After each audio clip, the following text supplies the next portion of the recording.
Week 2 of college football was a banger. Hopefully, week 3 has got something even better in store. Let's slow mesh John Reed and Jesse Simonton. What's up, Jesse? What's up, man? Great week of football. Great week. Maybe not if you're a Florida fan, but for most other fans, from Mississippi State to folks in Tennessee to obviously the fellas and ladies out in Oklahoma are feeling pretty good. I think based on the way their weekend went as well. Yeah, it was nice just to see Oklahoma get a moment. It was great to see Mississippi State get a moment. And yeah, here in Knoxville, the season couldn't have started better. You have Tennessee looking pretty good.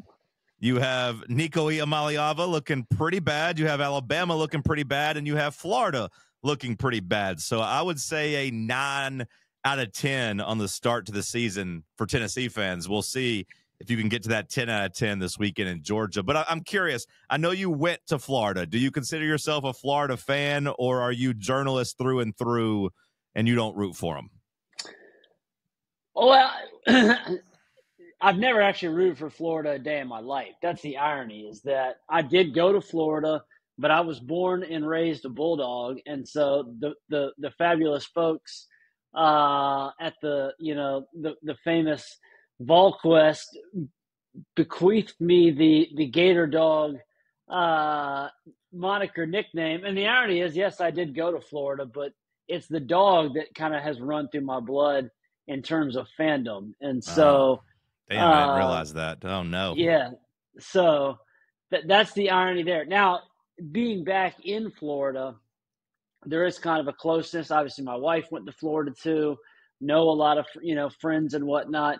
They're distraught, dude. They are not in a good place with where old Sunbelt Billy has this team. And I wrote a big column on it on Substack, and I think the simplest way to distill it, John, is that I think Billy Napier, unlike the last couple Florida coaches, which is kind of funny, he is well liked.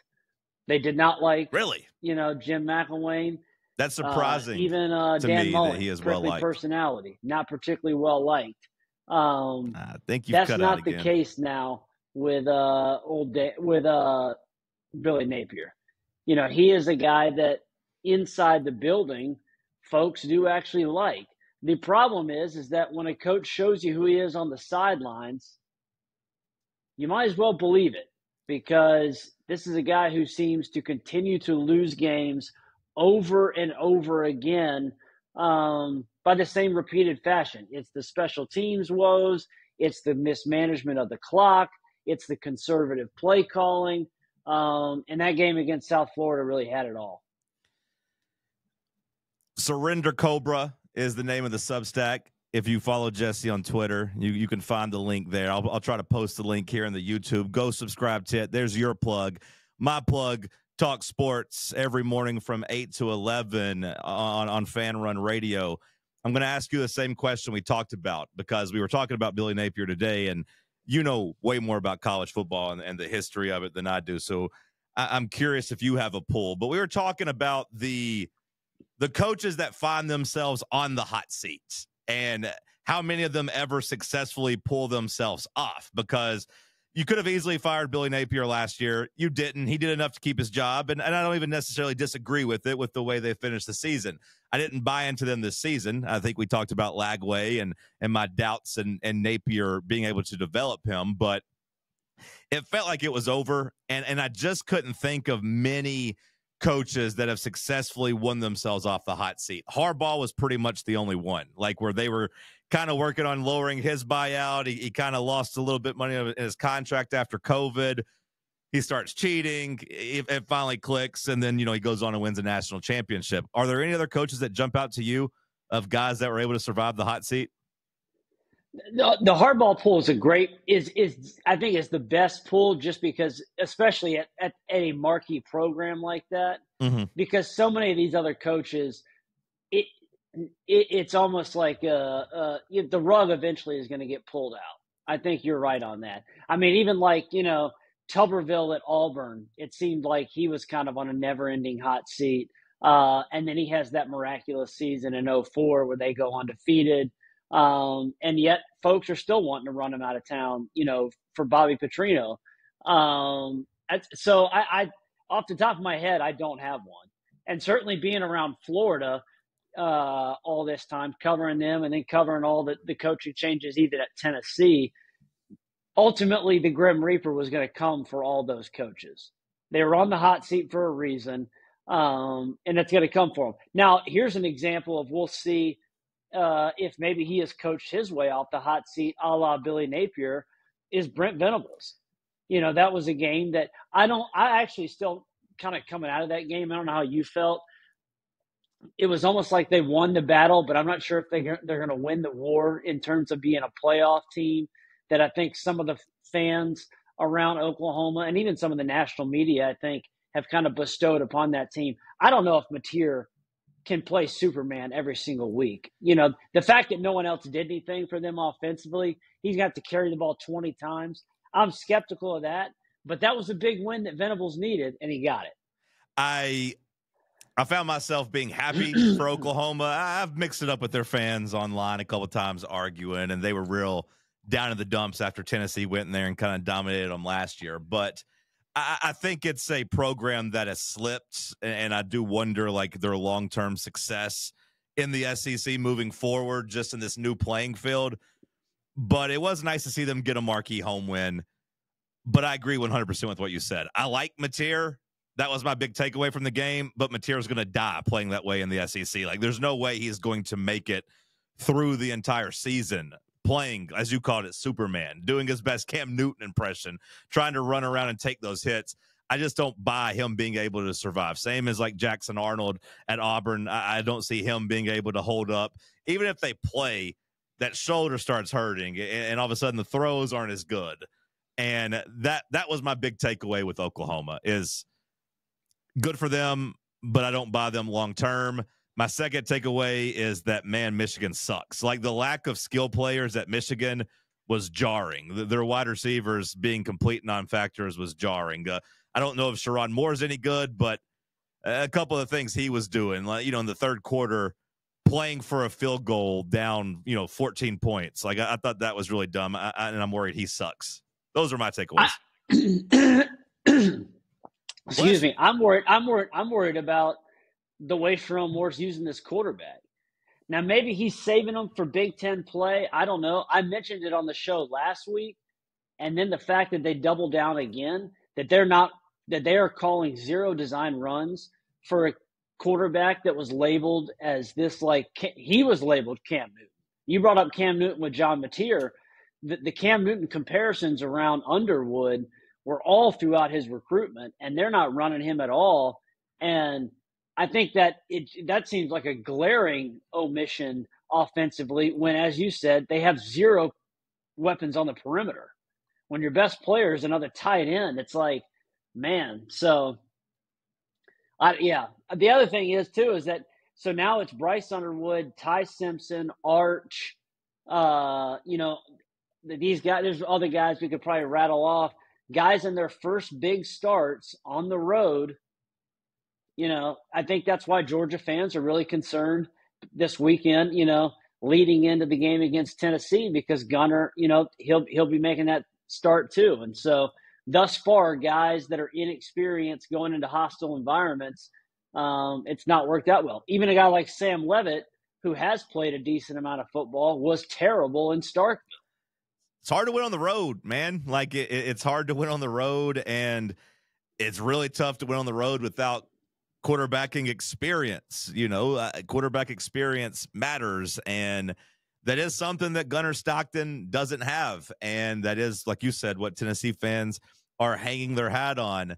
I think at the very least, though, like, it feels safe to say that Gunner Stockton, and we'll kind of talk some quarterbacks here, but at the best, it feels like he's a perfectly average SEC quarterback, like kind of smack dab in the middle of these rankings. And the question is that good enough for the rest of the aliens at Georgia to be able to win around him?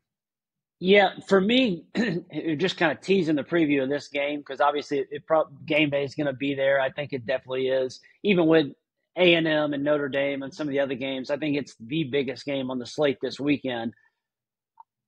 I think Georgia fans have a right to be concerned with what they've seen in the first 2 weeks with Gunnar Stockton because, it's easy for fans to bitch about Bobo, and I do think that there's a ceiling there on what Bobo is as an offensive coordinator. But he has dialed up some. If you watch the film, he's dialed up some, easy button. I don't know if you want to call them layups, but plays where Georgia should be hitting explosives that Gunner's just not pulling the string on. And so while there may be some offensive line injuries, you're rotating a lot of guys here and that. If the quarterback's not taking the explosives and is just playing the dink and dunk stuff, that's a concern. However, and this is where I would say, to kind of flip it onto the Tennessee side, and here's what, and ask what you think about this. I do think a lot is being made about Gunner and what Georgia's going to do offensively, where should be questions about what is Tennessee going to do offensively against Georgia's defense. And the returns from Joey Aguilar thus far have been outstanding. He's averaging almost 14 yards a completion. He hasn't turned the ball over yet via an interception. But, Josh Heupel's offense is averaging just a hair over 2 touchdowns a game against Georgia. 0-4. The offense can light up some other folks. What do you think? What do you think? Because I do think Georgia's defense probably, if you're stacking up every individual unit, that Georgia defense is still probably the best one of the 4. Offense, defense for each team. Yeah, this hits different now that I realize you're a Georgia fan. This conversation's taken on a different tone, but I mean, the hope is that Josh Heupel did enough during the offseason at kind of creating some new wrinkles.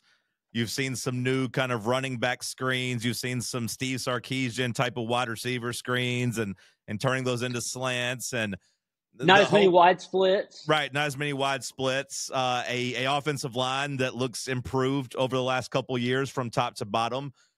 And I think the hope is that combined with a defense that is still really, really rock solid, combined with a home field advantage, that can kind of ease the gap. Because you're not wrong, Georgia's defense still full of aliens. I think the difference here compared to the last couple of years is that I do think Tennessee has the advantage at the quarterback position to go along with the home field advantage. Like, I don't think in 2023 they had a quarterback advantage, with Joe Milton going up against Carson Beck back when Carson Beck was good. I don't think last year they had a quarterback advantage with Nico going on the road against Carson Beck, who actually played the best game of the season, his season last year against Tennessee. But I do think Aguilar at home against, as you called him, check down Charlie, I feel like there's some chance there that Tennessee could maybe create enough points that makes it tough for Georgia to keep up with. By the way, is check down Charlie, check down Merchant, is that the worst thing you can call a quarterback at the high level? Because I feel like it is. No, I mean, I guess. I mean, it certainly is a pejorative, but I don't know. I think when you start, labeling quarterbacks, oh, he's got the Sam Darnold in him, that may be worse. When you're talking about a ghost. Yes. When you're talking about a guy seeing ghosts and that's probably worse. But the thing, I mean, these quarterback rankings, to kind of tease us in on that, because we were texting before the show, Bill Conley came out with kind of some updated, fresh, ESPN, the S&P Plus metrics, the analytics guru. He came out with some, I thought, pretty fascinating quarterback rankings after week 2. So very early in the season. And I actually had put out a tweet yesterday, that because his number 1 guy was Bo Pribula. And I think if what we saw from Bo against Kansas is real, where he was like just throwing dimes, and obviously Missouri's got that running game with, Ahmad Hardy, the big transfer. They got another kid. They had 2 100-yard rushers. Both threw for 350 and a couple, tutties. If that's real, I think Missouri could be a dark horse playoff team. But he has Bo as number 1. Aguilar's right there at 5. Mateer's in the top 5. And then, I'll I'll run through the top 5 just real quick. You're talking about Bo Prabula. He's number 1. We talked about John Mateer, Superman right now. He's number 2. I was surprised to see Taylon Green up at number 3. I haven't watched, much. I haven't watched any Arkansas. I haven't seen one Arkansas play so far this year, but apparently he is running all over the field, making plays and throwing the ball down the field. Diego Pavia, who played really well against Vitek. Yeah, Joey Aguilar at number 5, just ahead of Nussmeier, Arch, Gunnar Stockton. That's your top half of the league when it comes to quarterback play. And notably, John, the 2 guys that I think in the preseason you were quite skeptical on. Oh, another guy, Austin Simmons, struggling, on the road, first career start on the road. But 2 guys who I think you were very skeptical on are way down at the bottom of Conley's rankings, and that's Lagway and Sellers. And Sellers has a huge game this weekend, on the road against Vanderbilt, and Lagway is going to have to go, try to take Florida into Death Valley and win at LSU. I feel like I was less skeptical on Sellers. I was more skeptical, I think, on Arch. Sellers, I didn't really have a take on, but I was real skeptical on Arch just being as good as everyone was acting. I thought they set the bar just way too damn high for him. And with Lagway, I know the stats were out there and we kind of talked about them, but like the explosive stats they had last year. And I was like, yeah, that's good, but like remove the Samford game from those and let's have a different conversation. And I think that's kind of that take tree has bore some fruit because I thought the offense in general just looked lost against South Florida. Just a lot of that. I call it Pruitt ball. I know it's not the same type of, pro style offense that Jeremy Pruitt was running at Tennessee, but it's a lot of the same. Like, hey, we're doing short passes. We want to play this ground control. We want to be like very dink and dunky. We want to play defense, and we're not going out there and just being explosive. And I feel that's what Billy Napier's offense is. So I had questions about Lagway being able to thrive in that system, and I didn't see it as much as everyone else did last year with him. I know that he gets a pass for the Georgia game, but I feel like that almost was a big benefit for him is that they were in the game in the first quarter and he, had made a play. So I was like, I played great against Georgia. And then you look, he's like 2 for 4, it didn't really actually do anything. And, against Ole Miss didn't really have to do much. So I just didn't buy it and I haven't seen it so far. So I appreciate you trying to give me Sellers, but I can't take, I don't have a take on Lenora Sellers yet. We'll find out more about him in the next couple weeks. Well, my take on Sellers is the same. I think he still has the same issue he did a year ago. He does not look any more improved in throwing the ball over the middle of the field. He has a complete reticence to throw with any throws in between the 20s, or in between the hashes. Excuse me. He's just not. That's just not in his game. And does he have any receivers, Jesse? Does he have any receivers? No, there's a question on that too. I mean, because Nick Hardman's really just a track guy. I mean, they got that one kid who's now returned 3 punts in 2 games for touchdowns who's been put him on offense. Yeah, put him on the offense and tell Sellers just to throw it up as high in the air as he can and let him camp under it. But like I watched them, week 1 against Vitek, and it just felt like early on the receivers just dropped everything he was trying to throw to him. So like I had a hard time judging him after that game. That's fair. But again, he doesn't look over the middle hardly at all. And so when you do that, there's a cap on just what you can do offensively. For Lagway, what's fascinating about him is that he does have, I think, otherworldly tools, and I'm not even saying this as someone, that went to Florida, whatever. I mean, that people think that he has, in terms of NFL upside, just tools, they're there. The problem is he has not played much football at all.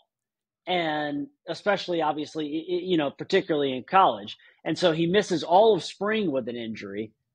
He then barely participates in fall camp because he's on this sort of pitch count. So he has looked like in the first 2 games a quarterback that has played almost 11 on 11. Well, what's then bizarre about that is that he apparently still has this like howitzer for an arm. But you're talking about the Pruitt offense, Napier, they're either not calling it or DJ's not pulling the string. He's attempted, I think, the fewest passes over 20 yards in the SEC through 2 games. That seems crazy for a guy who everyone was, again, lauding a year ago, many of them in the Samford and Kentucky games, but lauding for how he was throwing these just bombs down the field. It was also, I thought, just bizarre in terms of how Florida lost that game, where I pointed out in my column that, everyone was talking about the third downs and the penalties and all that. I thought the biggest, error in Napier's judgment was a stat that didn't even exist, in the box score, as in they didn't attempt a single fourth down, even though they had 3 or 4 chances when it was like 4th and 3, 4th and 2 in plus situations, didn't go for it. And then at the end of the game, when they should have been just trying to run out the clock, he does put the ball in Lagway's hands, and he throws an incompletion. So it just, I don't have it. It would not surprise me if one of the next 2 weeks they go and beat Miami or LSU on the road, because I just think that's kind of how this roller coaster deal has been with Napier. But the lack of consistency is what's going to do him in, and why they're going to have a new coach in 26. I find it hard to believe that they could beat Miami if they're coming off a loss to LSU. Like, you could maybe convince me they could turn around and beat Miami this week, but like if they're 1-2 in there and just the noise gets so loud and the confidence is so shattered, I'd have a hard time with them turning around and beat Miami. But we'll see. We knew how tough that schedule was, and that was without even penciling in a loss to South Florida. So now the math, completely changes on that season and that program. Well, the one coach who could one up Billy in terms of poor clock management and in-game coaching decisions is Mr. Mario Cristobal. So if that could even it out. But you know what? To tease another big game this weekend, John, another guy that's pretty low on this list, and I think has been just kind of meh so far, and I think honestly their entire team has just been like that, is Marcel Reed in Texas A&M. The offense and those guys, the running game, I think that got a lot of shine this offseason. I thought the defense was going to be better. Now, they have not been bad, so to speak, but they actually ranked going into this game against Notre Dame on the road, up there against the Irish. They ranked last in the SEC in defense, last in scoring defense. And they've played, a Texas State team or a Utah or a UTSA and a Utah State. Yeah. So just kind of underwhelming so far. Well, I try not to come across as a Tennessee homer here on Slow Mesh. I want it to be, more SEC centric and maybe grab some non-Tennessee fan listeners. But I got to say, Jesse, this was a part of my talking points. This was a part of my problem this offseason. And it's a part of my problem with people like you in the media, you college football writing nerds. Like, it's always with Texas A&M and people like, why did we think Marcel Reed was going to take this big step? Why do we think DJ Lagway was going to take this big step with the same coaching staff, or at least, the same guy at the helm calling the shots? Meanwhile, and I know Marcel Reed and Lagway, they're both big recruits. I know Arch Manning, big recruits. But, like, my problem is, we're pushing that, something we haven't really seen, something that hasn't really had proof of concept, while also like diminishing Josh Heupel and what he was going to have at Tennessee with his quarterback play and his offense. Like, everyone was selling them and selling Aguilar and selling all this stuff while buying other guys who have never had good quarterback play, who have never really had good offenses, at least at, a high level, and picking them as like playoff dark horses and all these things. Meanwhile, Josh Heupel just kind of sat over there and just said, okay, I'm going to tinker a couple things. I'm going to coach up this 24-year-old quarterback with a good arm, and we'll take our chances. And so far through 2 weeks, it seems like Heupel would have been the better bet. Well, don't be lumping me in with everybody, because I did say I thought Tennessee won that trade. Yeah. I sat here on that podcast and I said the easy buttons that Heupel had been pressing, Nico, they were jamming. There was a malfunction there. And Aguilar, coming into this season, had a history of hitting the deep throws. Now, I think where we both have probably been impressed thus far in 2 games is that I think turnovers were a bit of a concern, at Joey Aguilar's time at App State. And thus far, that has not been an issue at all.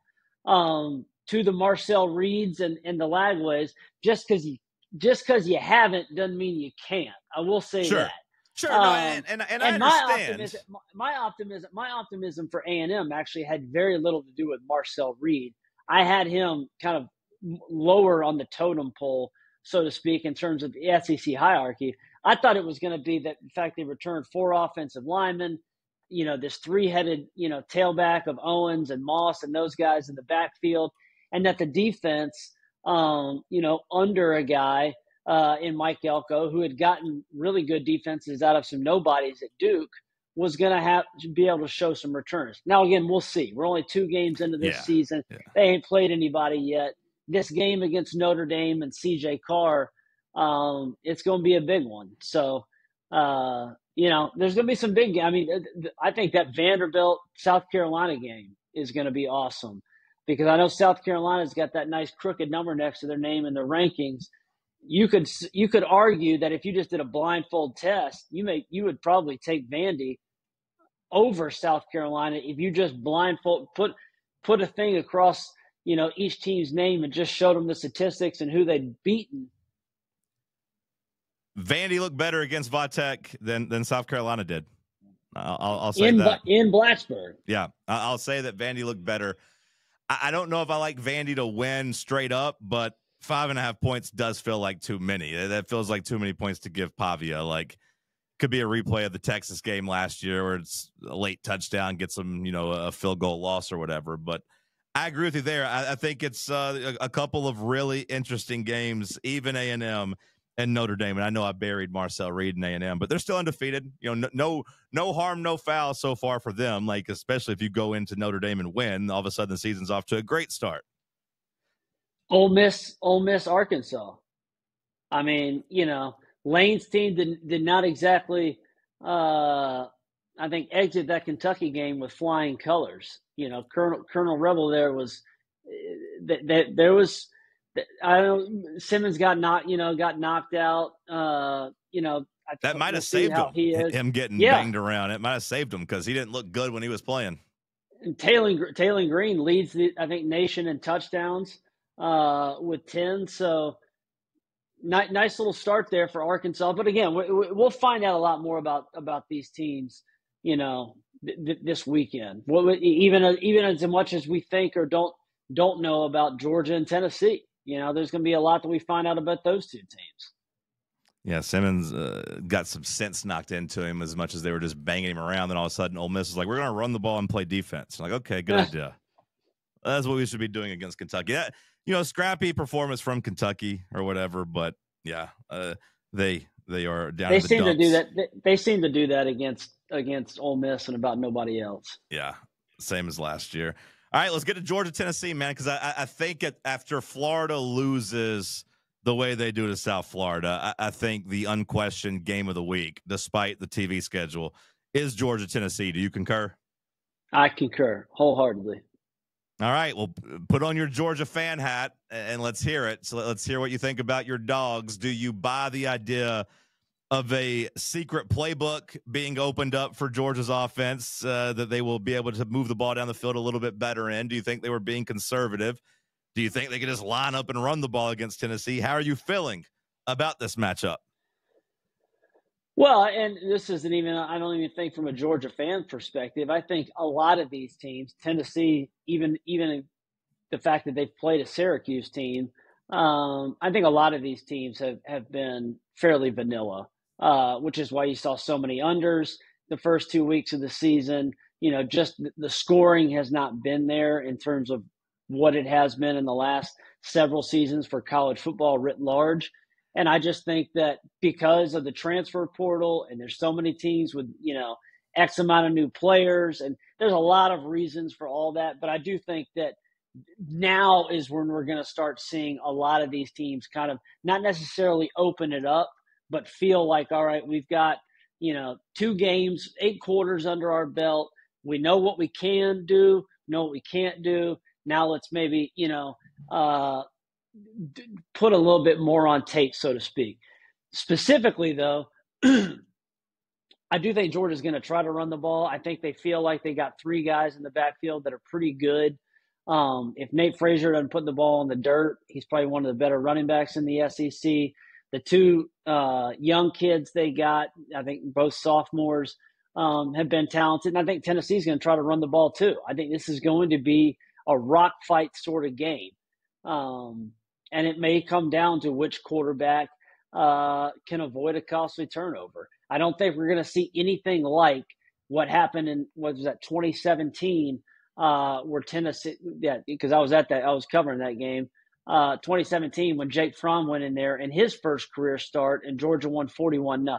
It's not going to be like that, but I do think that it could be a similar. Georgia did not ask Jake Fromm to do a whole lot in that game, but he ran for a couple touchdowns, threw for one, had a pick. It was an okay showing, but they relied on that defense. If Georgia's going to escape with a win, I could see them kind of doing a similar game plan. For Tennessee, I don't know how you feel. I think that they're going to try to lean on the run game too, and they're going to test Georgia up front. And it's going to be kind of a, bring your hard hat. Who's got the ibuprofen and ice bath, as Brooks, Austin said, who's going to be able to kind of bang heads better. I don't like you bringing up the 2017 game. That was a belt-ass moment for Georgia, but I just felt like, the talent discrepancy just felt so wide, and where Tennessee was at as a program on the way out, with Butch Jones and kind of knowing the writing was on the wall there. But when you ask me how I feel about Tennessee, whenever you go through that and talk about, hey, it's going to be a run game, and it's about which quarterback can make the fewer mistakes. How do you weigh it when it comes to a game like this? And when you look at a matchup like this, is it the quarterback who makes the costly mistakes? Or is it the quarterback that can hit a couple deep balls and kind of flip the field and maybe get a couple of, touchdowns in a hurry? What's the trade-off there? What's the conversion rate? Because on one hand, you're right. I don't think I want Aguilar having any interceptions, but if you told me it was no interceptions at the risk of going 14 of 20 for 150 yards, I don't think I sign up for that either. I think Tennessee's going to have to win this game with some explosive plays, maybe at the sake of even having a couple turnovers. Yeah, I think, it's a risk-reward situation, right? Because I think it depends on how much confidence does Josh Heupel have in that defense that they can stop the run. Because I don't, the over-under this game, I think, is 49. Yeah, I think seems the projected score is basically 26-23. Give or take some half points here and there. But that Tennessee's projected total is 23. Georgia's right there at 26.5.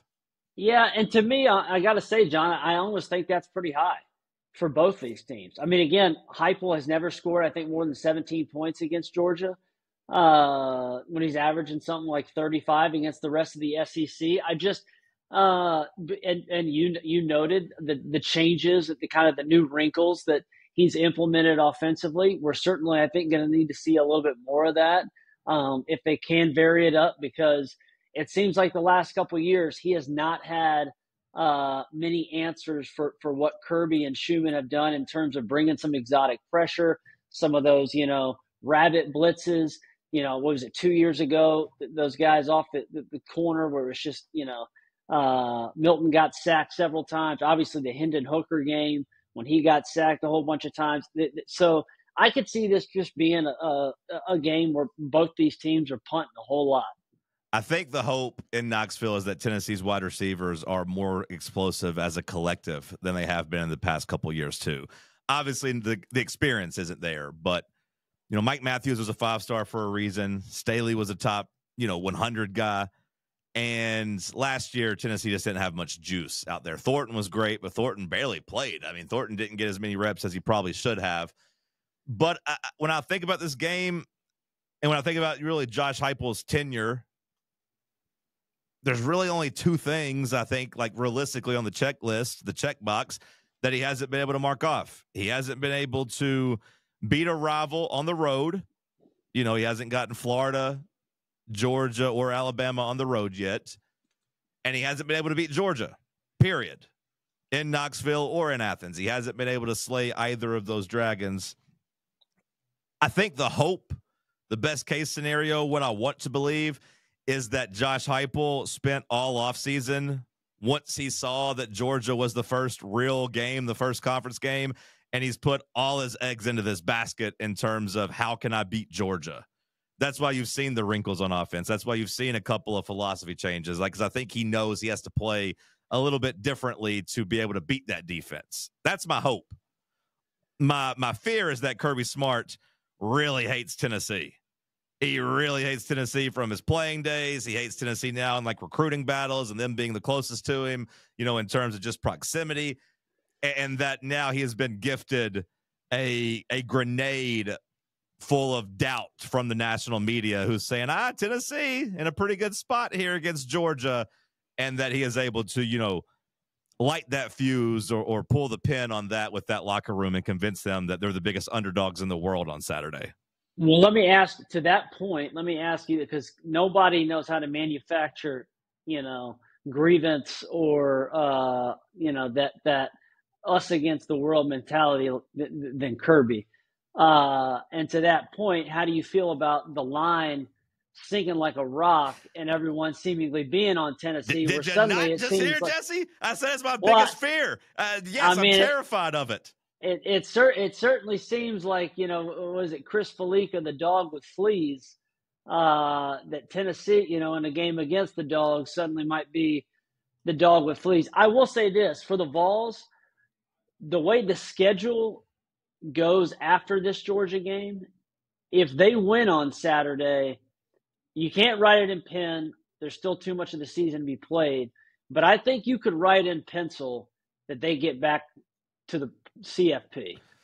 Well, I think if you win this game, because of the way the rest of the schedule sets out and how some of those teams on the schedule have looked, a la Alabama and some of these others, Florida.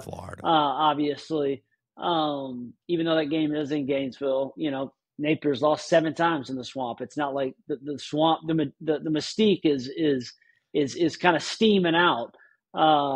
So if Tennessee wins on Saturday, the optimism in Knoxville in terms of, hey, we're going to be playing some December and January football again, I think should be fairly high.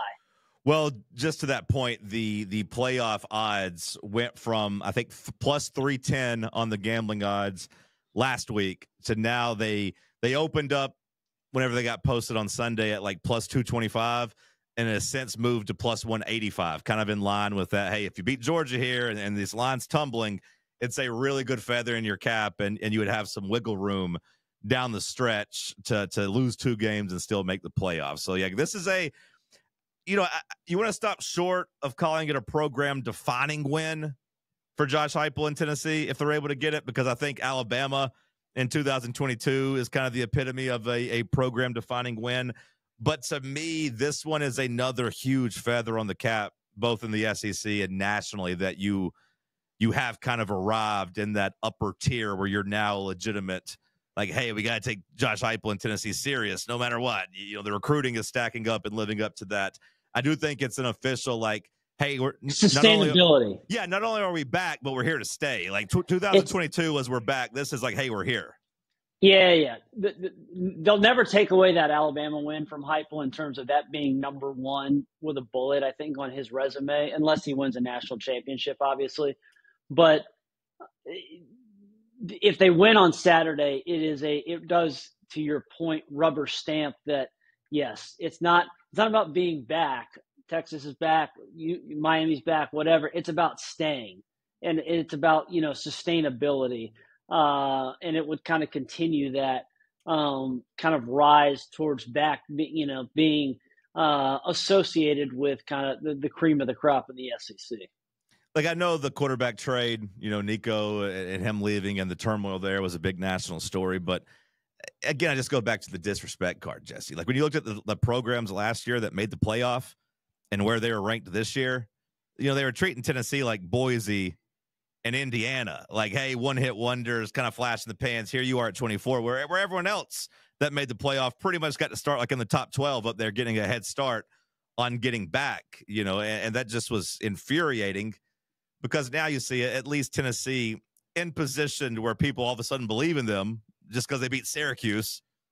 Now all of a sudden people believe in them to beat Georgia. I'm not sure how so many people got there after doubting them just a couple months ago. But either way, I'm looking forward to the game. How do you compare this Georgia team through 2 games Because when we're talking about the styles, you say there's going to be a lot of running, a lot of defense. It feels similar to me to 2024 Alabama in terms of that matchup and that flow of game and everything. Is that a bad take, or how do you feel? 2004 Alabama, Tennessee. 2024, just last year. Yeah. Jalen Milroe comes in there. It's 24-17. It's a defensive battle, and like it's kind of a battle of attrition. Yeah, I could see that being similar. I think that, again, it's hard to have takeaways from Georgia just because of the two teams that they did play. I think defensively, Georgia is better this season than they were a year ago. You think they're better than Alabama was too? Like you put that there and say it clears them? Yeah. But I just think that they're a deeper defense. I think they like what they have kind of at all three levels. The question is, where's the offensive line? Because they have struggled at times through two games. They already got a couple starters beat up. And then it's what sort of quarterback is Gunnar Stockton? Is he the seventh best quarterback in the SEC, or is he closer to 12, 14? Or is he, maybe four, in that 3, 4, 5 range if suddenly he comes out and looks like the kid that was, throwing a million touchdowns in Rayburn County or whatever. So we're going to find out on Saturday. Where are you leaning? Do you think Gunnar Stockton is that guy? Do you think he can come into Knoxville and not that he can? I know he can. Do you think he will come into Knoxville and win, or do you think the moment's going to be too big for him? I think there's a real possibility that the moment is too big for him. I had it on record here. We did like the Spice World takes of my preseason takes, and one of them was that I thought, one of Gunnar, Ty Simpson, or Julian Sayin or Dante Moore would be benched by the end of September. Now, it sure as hell ain't going to be Dante Moore because Oregon is a wagon right now, and Moore has been incredible. Simpson, TBD. I think that's still on the table too, because I think if he plays poorly against Georgia in 2 weeks or 3 weeks, in Athens, he could get pulled.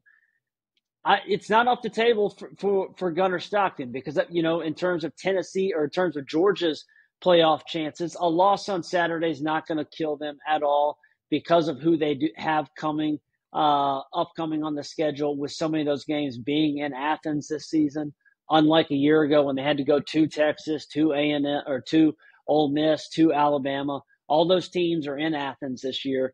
But I think Ryan Pagulsi, who's a guy who has a ton of tools, and there's a lot of folks in that program really like. I think if Gunnar struggles on Saturday, you could see Georgia make a change. Now, Gunnar could struggle, John, and Georgia could still win because Kirby Smart just wins close games. That's another thing. He just has a history, basically since 2017, since that year two when he took them to the national championship game. They win close games. So I could see any outcome other than I don't think that either team is really capable of blowing the other out. That's kind of how I see it today. Could be dead wrong, but that's just kind of how I see it today. I'm trying to stay somewhat level-headed, and I have all the respect in the world for Kirby Smart. Like, I really do. I think he's the best motivator of men in college football. I know everyone just looks at the talent, but I think you have to get those guys to play together and play hard. He always has them ready to go and can work them in a lather. But I keep coming back, and I've seen Tennessee lose plenty of big games, even at home. But I think you kind of got to be a little bit of that MFer in you to come in and stare down Neyland Stadium whenever the talent is at least somewhat comparable. Like, you either got to be wearing a Florida jersey because Tennessee's just going to lose that game if you're wearing a Florida jersey 9 times out of 10. You either got to have Alabama's talent or the Georgia mismatch from the years before, or you got to have some of that MFer in you like Baker Mayfield did, where you come in and you stare it down and you're able to come and be a gunslinger and win. I don't know if I trust Gunnar Stockton to be able to flip that switch. I feel pretty confident saying he's not Baker Mayfield. He's not Bryce Young, Bryce Young played good enough in 2022 to beat Tennessee. If Jahmyr Gibbs catches a wide open pass, they get into maybe score a touchdown, but get a 30-yard field goal they would have hit. He was Superman that day. Anthony Richardson, his best game of his career was against Tennessee in 2022. He got him drafted number 4 overall. He carried himself that way. But like, I just don't know if Stockton goes from conservative guy too scared against Marshall and Austin Peay to all of a sudden being able to stare down 102,000 people that are desperate for a win. So like, that's what I keep coming back to. It's totally fair. I will say this: Gunner, him being conservative was not Georgia's issue against Notre Dame. Mm-hmm. He arguably was too Wild Thing and a little bit too hot and and a little bit too careless in putting the ball in potential harm's way. And that was not a road game. Obviously, that's a neutral site game. But that it is kind of interesting that him being the check down Charlie was not what he came in terms of the very little sample size we had seen from him a year ago. So we'll see. I think it's going to be a fascinating game. Excited to watch. Again, excited that game easily with game day and all that is going to have a ton of fanfare. And it's one of many, really good ones on the slate this weekend. Yeah, just real last thing on Gunner Stockton. It kind of, I think that take has kind of bore some fruit as well. Cause like I talked about Stockton and he was kind of a little bit reckless and more of a gunslinger against Notre Dame, but I talked in the offseason about how the pressure of actually being the guy now, not getting treated like the kid in T-ball that gets to get cheered for if he gets on base or it's okay if he runs to third base instead of first base because, hey, he's trying his best. That's kind of how they treated Gunner Stockton in the playoff game, I thought, of just like, hey, impossible situation, top team, do whatever you can do. If we can steal this victory, you'll be a legend. If not, no one's going to be mad at you. He had a whole offseason to become the starting guy now, and I think that pressure of having to be the guy and not make mistakes and live up to the expectations, I do think that's wore on him a little bit, at least from his play the first couple weeks.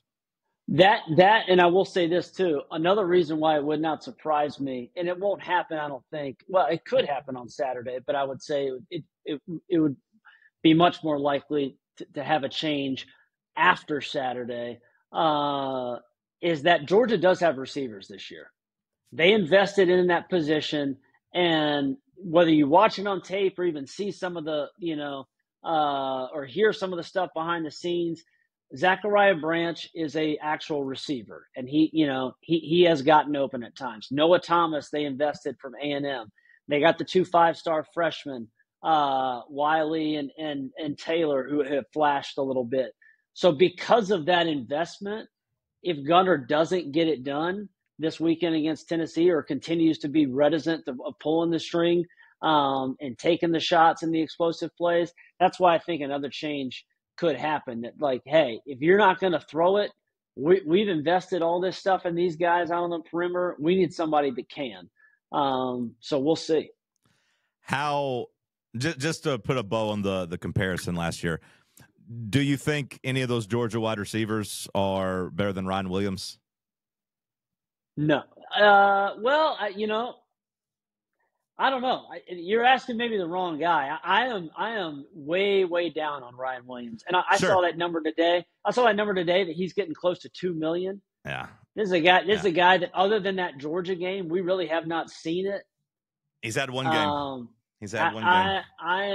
I think he's a talented kid, but yeah. Him and Jeremiah Smith even being uttered in the same sentence anymore is kind of laughable. Really wish Tennessee had Jamar McCoy in this game to go out there and cover those guys, but I do think Tennessee's got enough in the secondary. All right, let's hit a couple questions before we get out of here. Shout out to everyone who likes and subscribes and comments on the YouTube. We got a podcast feed now, too. You should just be able to search Slow Mesh on Spotify or iTunes and subscribe to the podcast there as well. 5-star reviews. That's how you get us, baby.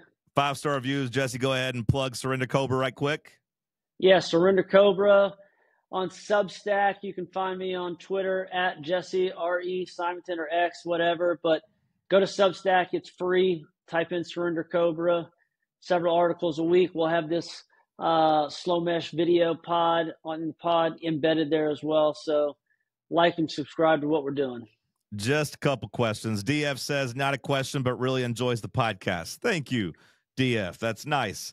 Who is on the realistic hot seat, or excuse me, I messed that up. As did he by saying he didn't have a question, then immediately asking a question. Who is on the realistic hot board for Florida, in your opinion? I mean, it's way too early, but I think if some of the names that I would keep an eye on are like Eli Drinkowitz. He was interested in the job a year ago. I think, I joked in my column in one of the lines that I think Florida fans they're ready to either go fishing or to maybe turn to Key or maybe try a little Golish. And so I think Alex Golish, Jed Fish, who's a Florida alum, has ties here, and then Brent Key. I would say those are some names to kind of keep an eye on. A lot of Florida fans, John, they want Kiffin. They want that, the swagger. I don't know if that's going to be I don't know if that's a realistic path. I don't think that's a Scott Strickland sort of guy, but we'll see.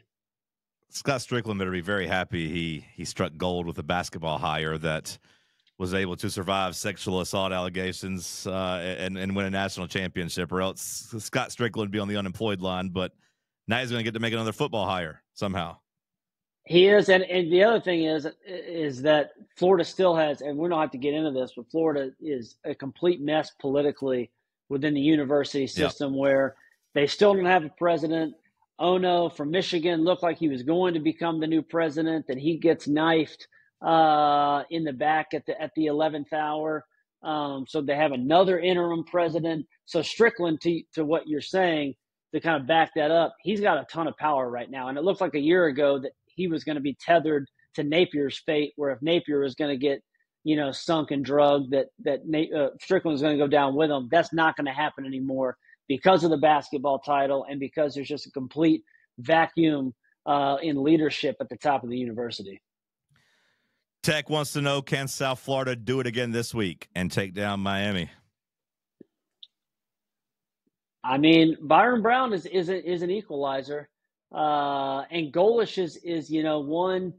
He's got an edge to him, and he's kind of an angry SOB, and he kind of also, I think, has a little bit of a beef with Mario. Mario asked him to become the offensive coordinator, and he turned him down and went to Tennessee. Not sure a ton of ball fans know that. So, I would be surprised if they pulled off 3 of these big ranked wins in a row. Rank them number 1. Rank them number 1 if they win at Miami this week. If they're able to pull off 3 of them, to give them the number 1 ranking. All right, last one. You kind of hit it already. Do you think Missouri's good? Fishboy wants to know. I think that I don't know if they're good, but I think they can win 10 games with, by SEC standards, a complete bakery's dozen schedule there. I mean, it's a lot of, they don't leave the state of Missouri until I think like the week before Halloween. And so, suddenly their schedule, kind of like Tennessee's, looks a lot different than maybe it even did 2 weeks ago. Alabama might not be as good. They just, we'll see. So I think that there's a chance that maybe they're not, quote unquote, deserving or as good as, typical 10-win teams, but the path is certainly there. If what we saw from Prbula is real. Clemson and Georgia are kind of in similar situations, going on the road against conference opponents. The computers love both Tennessee and Georgia Tech. Who do you think is more likely to pull an upset this weekend, Tennessee or Georgia Tech?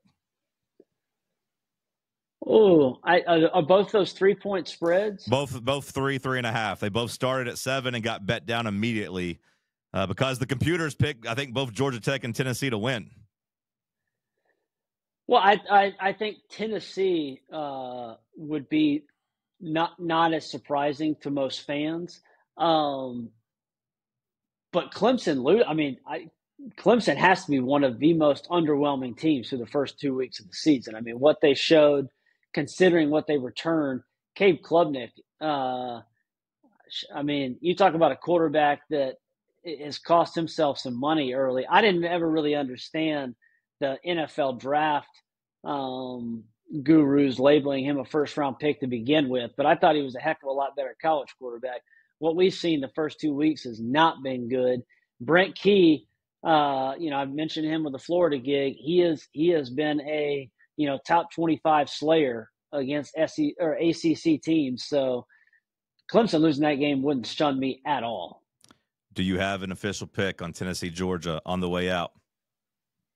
You don't have to. I don't know if you're in the prediction game or not, but if you have one, I'll give you a chance to put it on wax.